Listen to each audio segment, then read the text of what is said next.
Hello મિત્રો, good morning. Welcome to my YouTube channel. હું છું રાવલ સાગર. આપ સૌનું સ્વાગત કરું છું મારી યુટ્યુબ ચેનલમાં. તો આજના આપણા લેક્ચરમાં આપણે એડવાન્સ મેથેમેટિક્સની અંદર એટલે કે 332-002 જે આપણો પેપર છે એની અંદર યુનિટ નંબર 1 સ્ટાર્ટ કરવાના છીએ કે જેનું નામ છે કોમ્પ્લેક્સ નંબર એટલે કે સંકર સંખ્યા. બરોબર છે. હવે કોમ્પ્લેક્સ નંબર એ જે છે તમારા માટે એકદમ નવો ટોપિક છે, કેમ કે અત્યાર સુધી તમે પ્રાકૃતિક સંખ્યા એટલે કે નેચરલ નંબર્સ, હોલ નંબર્સ એટલે પૂર્ણ સંખ્યાઓ, ત્યારબાદ રિયલ નંબર્સ વાસ્તવિક સંખ્યાઓ ભણી ચૂક્યા છો. જેમ કે આપણે આવે છે એન, એનને આપણે કહીએ છીએ નેચરલ નંબર્સ. બરોબર, સેટ ઓફ નેચરલ નંબર્સ એટલે કે પ્રાકૃતિક સંખ્યા. તો એની અંદર કેવી કેવી સંખ્યા હોય છે? તો કે પ્રાકૃતિક સંખ્યાની અંદર 1 થી ચાલુ કરીને બધી પોઝિટિવ આવી જાય, 1 2 3 4 અપ ટુ પણ કેવી? તો કે પૂર્ણાંક હોય છે બધી. ત્યારબાદ આપણે ઝેડ ની વાત કરીએ, ઝેડ ની, તો એ છે હોલ નંબર્સ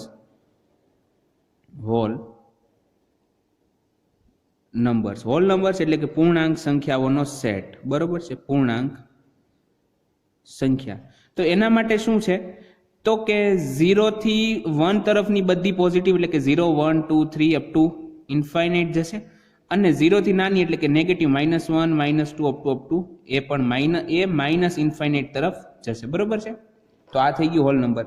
સિમિલરલી આવે છે આર એટલે કે રિયલ નંબર્સ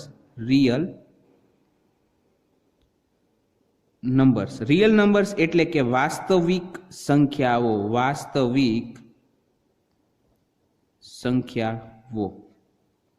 હવે વાસ્તવિક સંખ્યાઓની અંદર કેવું છે? એની અંદર 0 પણ આવે છે, 1 પણ આવે છે, -1 પણ આવે છે, અને એમની અંદર વચ્ચે રહેલા પોઈન્ટની અંદર મતલબ કે -1.1 પણ આની અંદર આવી જાય, 1.5 પણ આની અંદર આવી જાય. બરોબર છે. એટલે કે આ જશે ઇન્ફાઇનાઇટ સુધી અને આ જશે માઇનસ ઇન્ફાઇનાઇટ સુધી. હવે વાત કરીએ કોમ્પ્લેક્સ નંબરની. તો કોમ્પ્લેક્સ નંબરનો જે સેટ બને છે, બરોબર, આ બધા છે સંખ્યાઓનો સેટ છે. તો કોમ્પ્લેક્સ નંબરનો જે સેટ છે એને સી દ્વારા દર્શાવાય. સી એટલે કે complex numbers.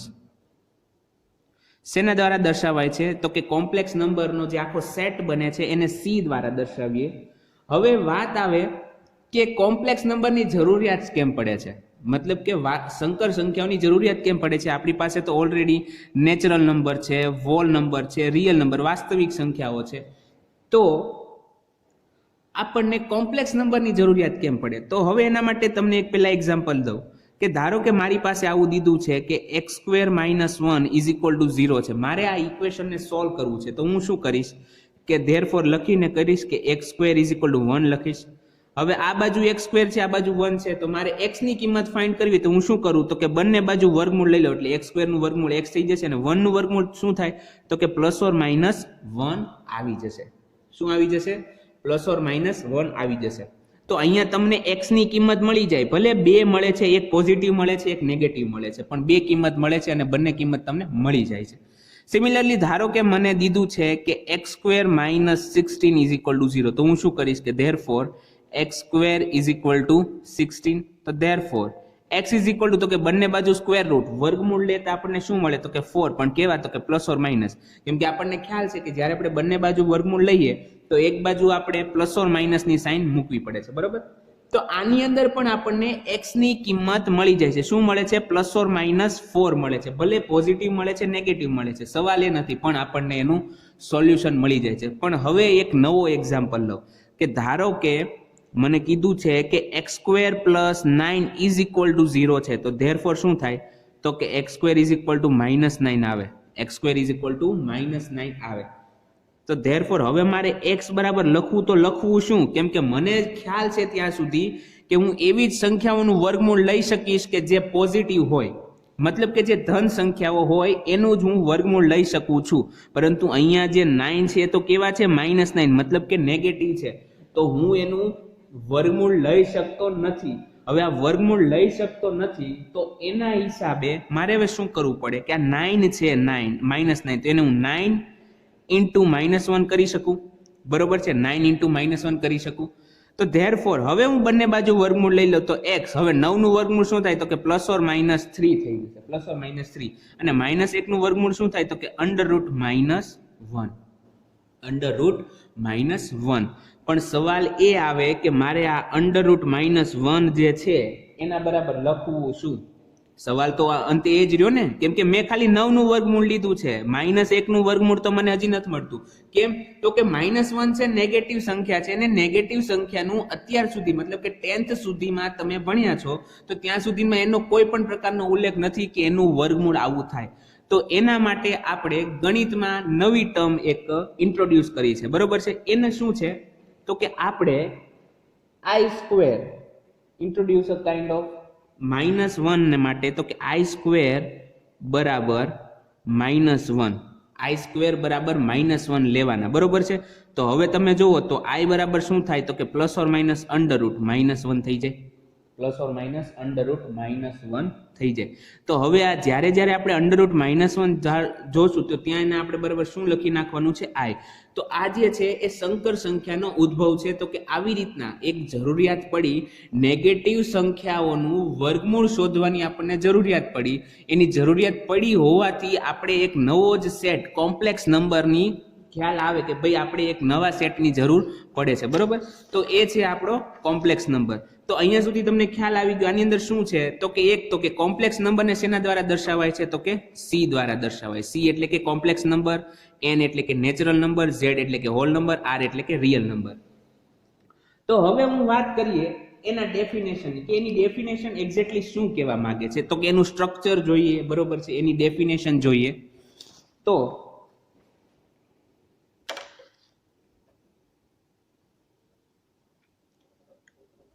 definition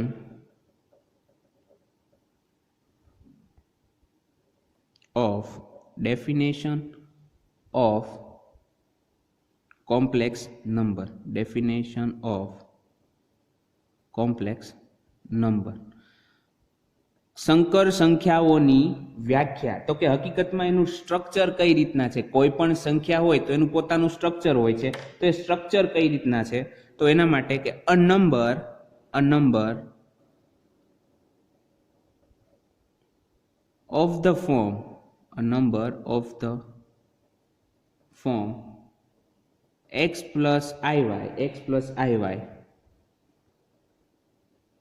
x plus iy where x and y are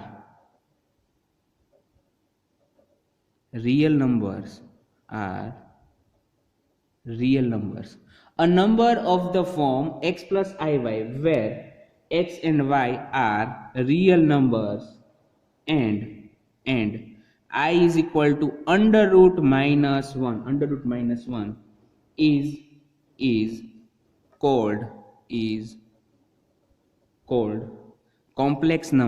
is called complex number, and is denoted by z. શું કીધું છે કે a number of the form x plus iy where x and y are real numbers and I is equal to √-1 is called complex number and it is denoted by z. મતલબ કે z is equal to આવું form હોય x plus iy, તો આ જે આખો number છે કેવો થઈ જાય છે, કોમ્પ્લેક્સ નંબર, મતલબ કે સંકર સંખ્યા થઈ જાય છે, બરોબર છે. હવે એની અંદર તમે જુઓ બે ટર્મ આવી છે. એક ટર્મ એવી છે કે જેની અંદર ફક્ત વેરિયેબલ અથવા તો કોઈ નંબર છે, અને એક એવી છે કે જેની સાથે i મલ્ટીપ્લાય થયેલો છે. તો જે કોમ્પ્લેક્સ નંબર છે એ બે અલગ અલગ નંબરનું કોમ્બિનેશન, મતલબ કે બે અલગ અલગ નંબરને ભેગા કરવામાં આવેલા છે, જેની અંદર એક છે x અને એક છે y. તો હિયર હવે એ બંનેને એક પર્ટિક્યુલર નામ દેવામાં આવ્યું છે. હિયર x જે છે x is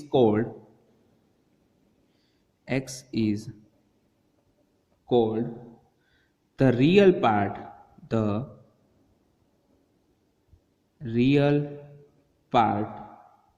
of z. here x is called real part of z and y is called imaginary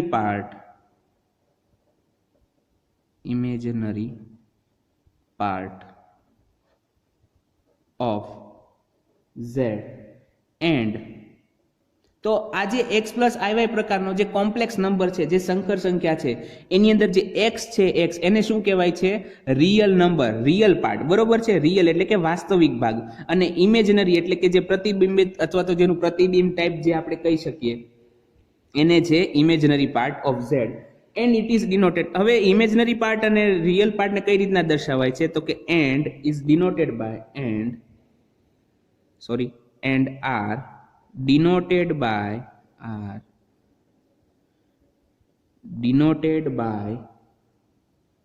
x is equal to x આપણો હકીકતમાં શું છે? તો કે રિયલ પાર્ટ. તો લખીએ કે real part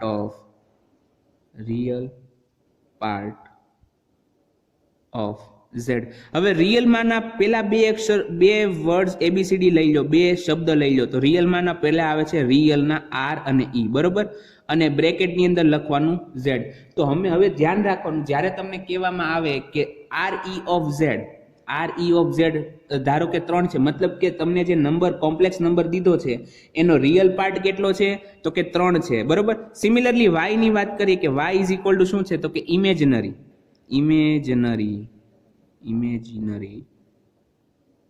part of z. હવે ઇમેજનરીમાં પણ આઈ એમ લઈ લો, બરોબર, ઇમેજનરીમાંથી આઈ એમ લઈ લો, આઈ એમ ઓફ z. તો હવે તમને જ્યારે કહેવામાં આવે કે ઇમેજનરી ઓફ z આવો છે, તો તમારે સમજવાનું કે એ આઈ સાથેનો જે પણ કોએફિશિયન્ટ છે એ તમારો થઈ જશે, બરોબર. તમને એક્ઝામ્પલ લઈ લઈએ કે સપોઝ કે મને આવું દીધું કે z is equal to -9 plus 8i અથવા તો i8. જો 8i લખો કે i8 લખો, બંને વસ્તુ સેમ જ છે, બરોબર છે? 8i તો તમારે પોસિબલમાં પહેલા જ i લખવાનો. તો હવે અહીંયા તમે જુઓ રિયલ પાર્ટ ઓફ z મતલબ કે re of z. Real part of z કયો થાય છે? મેં તમને કીધું કે જે i સાથે નથી, i સાથે જે નથી એ સંખ્યા. તો અહીંયા જો એક સંખ્યા છે -9 અને એક સંખ્યા છે 8. તો i સાથે કોણ નથી? તો કે -9 નથી. તો રિયલ પાર્ટ ઓફ z કેટલો થઈ જાય? -9. હવે ઇમેજનરી માટે શું દર્શાવ્યું છે? તો કે ઇમેજનરી ઓફ z બરાબર શું થાય? તો કે i સાથે જે મલ્ટીપ્લાય ની અંદર છે એ. તો i સાથે અહીંયા કોણ છે? 8 છે. તો મતલબ કે imaginary of z is equal to 8. હવે આ હતું કે તમને z દીધો છે, સંકર સંખ્યા દીધી છે, એની પરથી તમે એનો રિયલ પાર્ટ અને ઇમેજનરી પાર્ટને ફાઇન્ડ કર્યો. પણ હવે હું કદાચ એવું કહું કે ભાઈ તમને બે નંબર દઉં છું, રિયલ પાર્ટ દઉં છું અને ઇમેજનરી પાર્ટ દઉં છું, તો શું તમે એના પરથી એ કોમ્પ્લેક્સ નંબર લખી શકો ખરી? એ સંકર સંખ્યા લખી શકો ખરી? તો કે હા, તમે લખી શકો છો. તમને ખ્યાલ છે એનું સ્ટ્રક્ચર કઈ રીતના છે? તો જોઈ લઈએ કે હવે મને કીધું છે કે real part of z is equal to 6 છે and imaginary part of z is equal to -4 છે. રિયલ પાર્ટ ઓફ z મને 6 દીધા છે, ઇમેજનરી પાર્ટ ઓફ z મને -4 દીધા છે. તો હવે આના પરથી મારે z આખો કોમ્પ્લેક્સ નંબર, આખી સંકર સંખ્યા લખવી છે. તો હું કઈ રીતના લખી શકું? તો કે સૌપ્રથમ z છે તો તમે z લખી લો, બરોબર છે? z લખી દીધા. હવે તમારે શું કરવાનું? સૌપ્રથમ લખવાનો રિયલ પાર્ટ ઓફ z. તો તમને આ બંનેની અંદર રિયલ પાર્ટ ઓફ z કેટલો દીધો છે? તો કે 6 દીધો છે. તો તમે લખો 6, બરોબર છે? પ્લસ કરો. હવે તમારે શું કરવાનું? પ્લસ કરીને i લખવાના. તો કે i ની સાથે શું લખવાનું? તો કે i ની સાથે લખવાનું imaginary part of z. Imaginary part of z તમને કેટલો દીધો છે? -4. તો i ઇન્ટુ શું આવી જશે? -4. તો ધેરફોર તમે z બરાબર 6 પ્લસ i ઇન્ટુ -4 પણ લખી શકો અને z is equal to 6 minus i into 4 પણ રાખી શકો છો, બરોબર? તો આ વસ્તુ થઈ કોમ્પ્લેક્સ નંબરની, કે અંદર કોમ્પ્લેક્સ નંબરની અંદર કઈ રીતના રિયલ પાર્ટ અને ઇમેજનરી પાર્ટ છૂટા પાડી શકાય છે, અથવા તો રિયલ પાર્ટ અને ઇમેજનરી પાર્ટ આપેલા હોય તો એના પરથી કઈ રીતના તમે z ને લખી શકો છો, એ બંને વસ્તુનો ખ્યાલ આવી ગયો, બરોબર છે? હવે એની અંદર આગળ વધીએ તો કે ઇમેજનરી પાર્ટ કોમ્પ્લેક્સ નંબરની અંદર કેવું થશે કે ધારો કે હવે તમને આવું દીધું છે કે z is equal to x plus iy, z is equal to x plus iy તમને દીધું છે. હવે આના ઉપરથી અલગ અલગ 3 સંખ્યા બનશે, બરોબર. હવે એની અંદર 3 માં કોણ થશે? તો કે એકવાર ધારો કે x 0 છે અને y નોન 0 છે, બીજી વારમાં તો કે x નોન 0 છે અને y 0 છે, અને ત્રીજી વારની અંદર બંને 0 છે અને બંને નોન 0 તો તમને ખ્યાલ જ છે, જો x અને y બંને નોન 0 એ તો આપણો z છે. તો હવે તો કે ફર્સ્ટ તો કે if x is equal to 0, if x is equal to 0, જો z બરાબર x પ્લસ iy ની અંદર જો x પણ નોન 0 હોય અને y પણ નોન 0 હોય તો એ આપણો પ્યોરલી શું કહેવાય કે કોમ્પ્લેક્સ નંબર થઈ ગયો. હવે ધારો કે x બરાબર 0 છે and y is not equal to 0, y is not equal to 0, તો then તો શું થશે? હવે આની અંદર x બરાબર 0 મૂકો તો શું મળે? then z is equal to iy મળી જાય છે. iy is called purely imaginary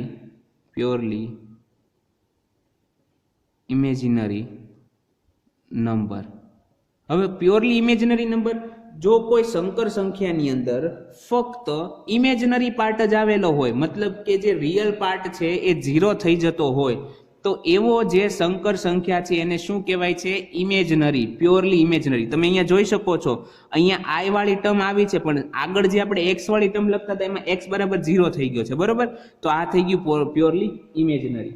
હવે similarly if x is not equal to 0, y is equal to 0, then હવે એવું બનશે કે x બરાબર 0 નથી પણ y બરાબર 0 છે, તો શું થાય? તો then z is equal to શું લખી શકાય? કે x લખી શકાય. z is equal to x is called purely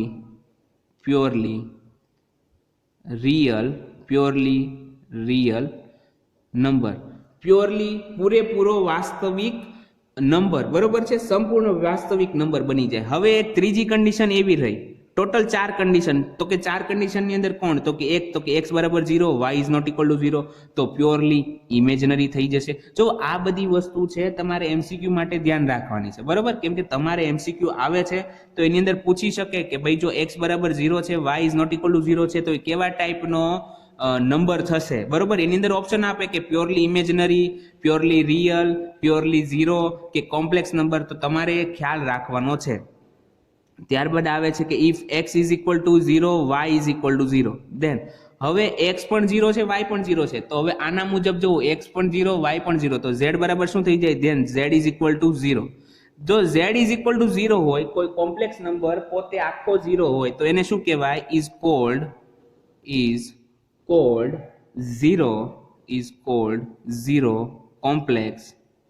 0 complex number, બરોબર છે. કે જો કોઈ સંખ્યા જે છે z કોમ્પ્લેક્સ નંબર છે આખો 0 થઈ જતો હોય તો એને કેવો કહેવાય છે? એ પોતે 0 કોમ્પ્લેક્સ નંબર. તો જો અહીંયા આપણે ડેફિનેશન ની અંદર શું જોયું? તો કે કોમ્પ્લેક્સ નંબરનું સ્ટ્રક્ચર કઈ રીતના છે, મતલબ કે z is equal to x plus iy ના ફોર્મમાં. ત્યારબાદ તો કે એની અંદર કયા કયા પાર્ટ આવેલા છે, એની અંદર કયા કયા વિભાગ છે? તો કે એક છે રિયલ પાર્ટ, વાસ્તવિક પાર્ટ, એક છે ઇમેજનરી પાર્ટ એટલે પ્રતિબિંબિત પાર્ટ, બરોબર. તો એ બંનેને કઈ રીતના છૂટા પાડવાના એ પણ આપણે જોઈ લીધું છે કે જે i ની સાથે છે, જે i બોલું છું i ની સાથે છે એ આપણો ઇમેજનરી પાર્ટ થઈ જશે, અને જે બીજો ઇમેજનરી નથી અને પ્લસમાં છે એ આપણો રિયલ પાર્ટ થઈ જશે, બરોબર. ત્યારબાદ આપણે જોયું કે કોમ્પ્લેક્સ નંબરની અંદરથી રિયલ અને ઇમેજનરી કઈ રીતના છૂટા પાડશું. ત્યારબાદ એ જોયું આપણે કે ઇમેજનરી અને રિયલ દીધા હોય તો એના પરથી કોમ્પ્લેક્સ નંબર z કઈ રીતના લખી શકાય, બરોબર છે.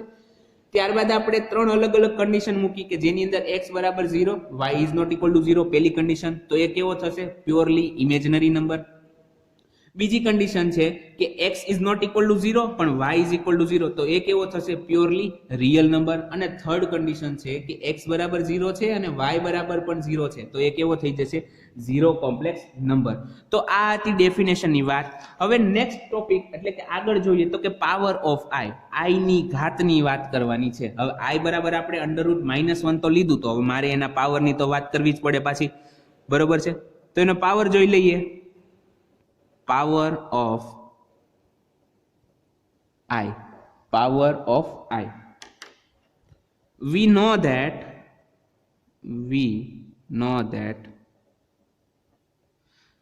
i is equal to I is equal to શું છે તો કે √-1 છે, √-1 છે. તો હું બંને બાજુ સ્ક્વેર કરું કે therefore i square is equal to શું થાય તો કે √-1 નો સ્ક્વેર થશે. હવે તમારે આ વસ્તુ યાદ રાખવાની હંમેશા કે આઈ બરાબર √-1 થાય તો આઈ સ્ક્વેર બરાબર તો કે √-1 નો સ્ક્વેર. હવે અહીંયા સ્ક્વેર રૂટ છે, અંડર રૂટ છે અને અહીંયા સ્ક્વેર છે. તો કોઈ પણ જ્યારે સંખ્યા હોય કે જેનું વર્ગમૂળ હોય ને ત્યારબાદ એનો વર્ગ કરવાનો હોય તો એ સંખ્યા પોતે મળી જાય. મતલબ કે આઈ સ્ક્વેર બરાબર શું મળશે -1. તો ધેરફોર આઈ સ્ક્વેર બરાબર શું મળે -1. બરાબર.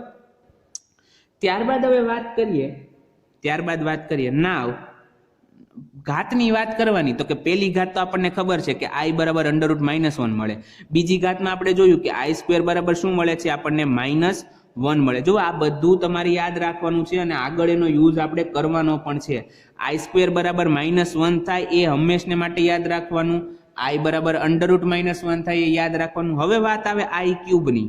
તો કે આઈ ક્યુબ બરાબર શું થાય તો કે આઈ ક્યુબ બરાબર હું આઈ સ્ક્વેર ઇન્ટુ આઈ લખી શકું. તો કે હા લખી શકું, કેમ કે જ્યારે શું કહેવાય કે ઘાતનો સરવાળો થઈ શકે છે ને, બરોબર છે ને, આધાર સમાન છે, આધાર બંનેનો આઈ છે તો ઘાતનો સરવાળો થાય મતલબ કે 2 + 1 બરાબર 3 મળી જાય. હવે આઈ સ્ક્વેર બરાબર શું છે તો કે આઈ સ્ક્વેર બરાબર તો -1 છે તો આ મળશે -1 ઇન્ટુ હવે આઈ બરાબર શું છે તો કે આઈ બરાબર તમારે અહીંયા કાંઈ નથી લખવાનું, આઈ ને એઝ ઇટ ઇઝ રાખવાનો છે. બરોબર. તો અહીંયા જુઓ કે ધેરફોર આઈ ક્યુબ બરાબર શું મળે, આઈ ક્યુબ બરાબર મળે છે -i. આઈ ક્યુબ બરાબર શું મળ્યું -i. તમારે જસ્ટ ખાલી આઈ ઇઝ ઇક્વલ ટુ √-1 યાદ રાખવાનું. ત્યારબાદ આગળ તો મોસ્ટલી આપણે એને આઈ તરીકે જ મૂકવાના છીએ. તો આઈ ક્યુબ બરાબર મળ્યું -i. ત્યારબાદ વાત કરું i⁴. હવે i⁴ આઈ ની 4 ઘાત, આઈ ની 4 ઘાત એટલે કે i square into i square થાય. તો કે આ થઈ શકે. કેમ તો કે આધાર બંનેનો સમાન કેટલો છે આઈ. હવે ઘાતનો શું થાય, આધાર સમાન તો ઘાતનો સરવાળો તો i square into i square મતલબ કે i⁴ થઈ જાય. પરંતુ આઈ સ્ક્વેર બરાબર શું છે તો કે -1 મતલબ કે -1 ઇન્ટુ શું થાય -1. હવે -1 ઇન્ટુ -1 કેટલા થાય તો કે -1 થાય. તો કે ના ભાઈ આઈ સ્ક્વેર -1 ઇન્ટુ -1 બરાબર 1 થાય છે. બરોબર છે. આની અંદર તમારે ભૂલ કરવાની નથી. એટલે કે i⁴ બરાબર શું મળે તમને 1. તો અહીંયા હું તમને 4 રિઝલ્ટ લખો. તો કે આઈ બરાબર શું છે હંમેશને માટે તો કે -√-1. આઈ બરાબર છે √-1. ત્યારબાદ વાત આવે આઈ સ્ક્વેર ની. તો આઈ સ્ક્વેર બરાબર શું છે -1 છે. ત્યારબાદ વાત કરું તો આઈ ક્યુબ બરાબર શું છે તો કે -i છે અને i⁴ બરાબર શું છે 1 છે. બરોબર છે. તો આ થઈ પાવર. હવે મારે આગળ ફરીથી ઘાત કરવી છે, મતલબ કે મારે ધારો કે i⁵ મેળવવું છે તો હું i⁵ બરાબર i⁴ ઇન્ટુ આઈ લખી શકું. હા લખી શકું, ચોક્કસ લખી શકું. ગણિત મને એ લખવાનો અધિકાર આપે છે કે આધાર સમાન હોય તો ઘાતનો સરવાળો થાય, તો ઘાતનો સરવાળો થાય તો હું ઘાતને છૂટી પાડી શકું છું. બરોબર છે. તો i⁵ બરાબર i⁴ ઇન્ટુ આઈ લખી શકું. હવે i⁴ બરાબર શું છે તો કે i⁴ બરાબર તો મારી પાસે 1 છે તો અહીંયા થઈ જશે 1 ઇન્ટુ આઈ ને એઝ ઇટ ઇઝ રાખો એટલે કે આઈ. તો therefore i⁵ is equal to શું મળે, આઈ મળે છે. બરોબર. તો સિમિલરલી તમે હજી i⁶ આગળ મેળવી શકો, i⁷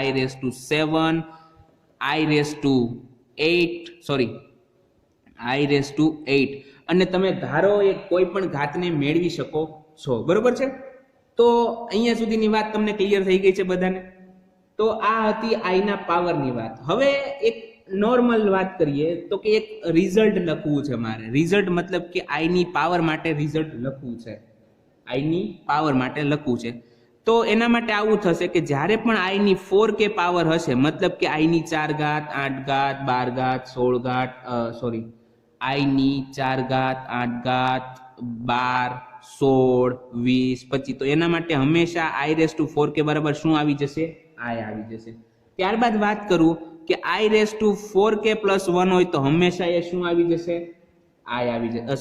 અહીંયા i⁴k હશે તો એના માટે આન્સર તમને 1 મળશે. મતલબ કે તમને કીધું હોય કે આઈ ની 48 ઘાત મેળવો તો તમારે સીધું પહેલા શું કરવાનું તો કે 48 ને 4 વડે ડિવાઈડ કરવાના. જો તમને શેષ 0 મળે તો સમજી જવાનું કે i⁴ બરાબર શું આવી જાય, 1 આવી જાય. બરોબર છે. ત્યારબાદ વાત કરીએ કે i⁴k + 1 બરાબર શું આવે તો કે આઈ આવે. કઈ રીતના? તો ધારો કે મારે આઈ ની 1 ઘાત મેળવવાની છે. આઈ ની 1 ઘાત એટલે કે k બરાબર મારો 0 થઈ ગયો. તો તો કે i ની એક ઘાત બરાબર શું મળે છે? i પોતે જ મળી જાય ને. કોઈ પણ સંખ્યાની એક ઘાત કરો તો શું મળે? i પોતે જ મળે. ત્યારબાદ વાત કરું કે i⁴k+2 તો એના બરાબર મને મળશે -1.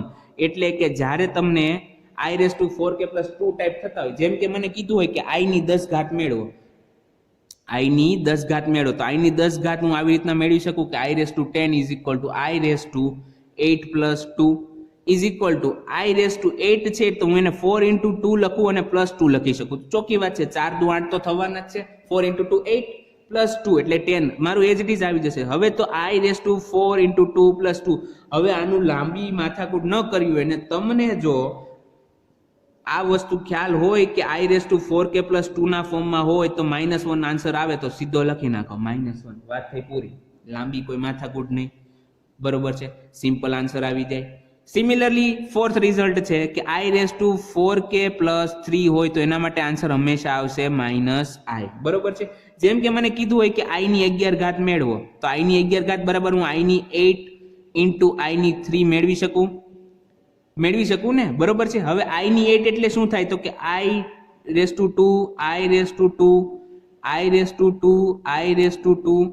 i⁻2 બરાબર રીતે શું કરી શકું? i⁻2 × i.